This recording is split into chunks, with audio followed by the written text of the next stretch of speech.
Welcome to the Slop Temple. We pray this video helps. You begin by locking scale and proportions. Establish a neutral base pose so all views align. Draw or import front-facing key lines, centerline, eye line, hip line, then mirror them across views for consistency. Once done, place registration marks at head top, chin, shoulders, hips, and feet so you can match height and alignment. Make sure to use the same canvas size and scale. This prevents shifting when you later flip or overlay views, and it speeds the next mapping steps. Now you translate forms between views. Block the skull, ribcage, pelvis, and limb cylinders in each angle to preserve volume. Connect corresponding landmarks with light construction lines. This makes sure eye, shoulder, elbow, knee positions match when turning.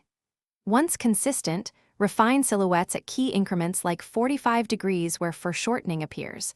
Adjust line weight to read depth. Make sure to mark joint pivots clearly so the anatomy rotates convincingly. Finally, tidy the drawings and produce a labeled turnaround sheet. Front, 45, side, 135, back.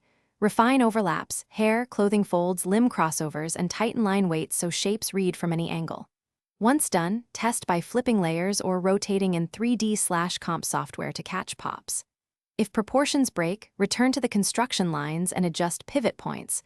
One key troubleshooting tip: when shapes misalign, check your registration marks and joint pivots first.